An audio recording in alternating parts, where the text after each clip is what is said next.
Жарылып кетеміз бе деп қорқады. Алматыда 400-ге жуық отбасы үреймен өмір сүріп жүр. Себебі Боралдай шағын ауданын бойлап жүргізілген магистральды газ құбыры жатқан жер жекеге сатылып кеткен. Иесі енді сол аумаққа автотұрақ салмақшы, ал тұрғындар бұған үзілді-кесілді қарсы. Өйткені құрылыс барысында жоғары қысымды газ құбырына зақым келеді деп қорқады. Жұрттың жан айқайын тілшіміз Нұртілеу Жылқышыбай тыңдап қайтты. Боралдайдағы бұқара бүгін ашулы, қабақтары қатулы, бақандай 400 отбасыны алаңдатып отырған мына газ құбыры. Бұл жерде заңсыз сатылып кеткен. Оны біз білмейміз, қалай сатылды.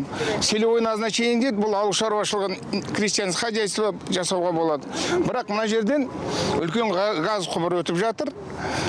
Бүкіл Алматы қаласының жарты қала осы газ құбырымен барады. Өте жоғарғы қысымдағы газ құбыры өтіп жатыр. Жарылыс болды, өте үлкен. Бұл апатты жағдай. Өйткені жерді сатып алған кәсіпкер құбырға тақап құрылыс жұмыстарын жүргізбекші. 1, 2, 3, 4 метр. Мына салынып жатқан нысанмен дәл осы жердегі жоғары қысымды газ құбырының арасындағы қашықтық осындай. Бірақ негізі заң бойынша кез келген құрылыс жұмыстары мына аса қауіпті деп саналған құбырдан 150 метр былай, 150 метр былай алшақ жүргізілу керек дейді мамандар. Оның себебі де белгілі. Магистральды құбыр болғасын қысымы жоғары, әрі құбырдың жарты ғасыр бұрын жүргізілгенін ескерсек, жердің астында жатқан темірдің ескіріп кетуі де әбден мүмкін. Құрылыс барысында байқаусызда түртіліп кетсе, айналаның түгін қалдырмай, тып-типыл жоқ қылады деп қорқып отыр жұрт. Құбыр шіріген шығар, бұны білмейміз. Ертеңгі күні оны ремонттау керек шығар жаңағы. Оған мыналардан мүмкіндік жоқ қой, бұны қазу керек шығар. Болмаса сварка жасау керек шығар. Ал енді бұл жарылса, мына техникалар кіріп жатыр. Мынау жарылса, мына бәрін түгел жаңағы атылып кетеді.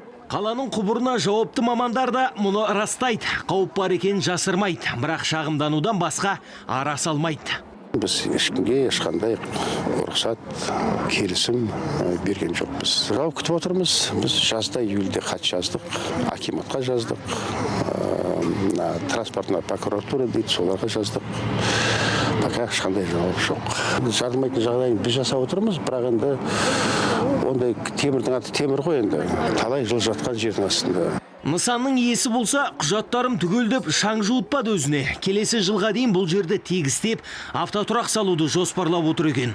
Бізде шешім бар соттың. Болды, сала беруінде болады. Ғимарат салынбайды, ешқандай инфраструктура тұрылмайды. Тек қана тегістеледі, тұрақ ретінде пайдаланады. Сол бос жатқан жерді игеру ғана бар болған.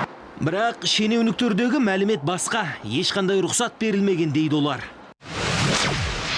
Сұратылып отырған жер учаскесінің негізгі бөлігі тектоникалық жарық аумағында орналасқан. Бір бөлігі жоғарғы қысымдағы газ құбырының санитарлық қорғау аумағына кіреді. Жер телімінің басым бөлігі рекреациялық аумақта орналасқан. Бір бөлігі көшенің қызыл сызығында орналасқан. Жоба алдындағы құжаттама, сәулет жоспарлау тапсырмасы және эскиздік жобасы келісу берілмегенін хабарлаймыз.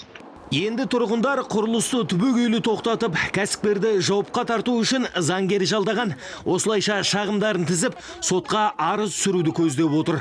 Нұртілеу Жылқышыбай, Ержан Еркінбеков, КТК, Алматы.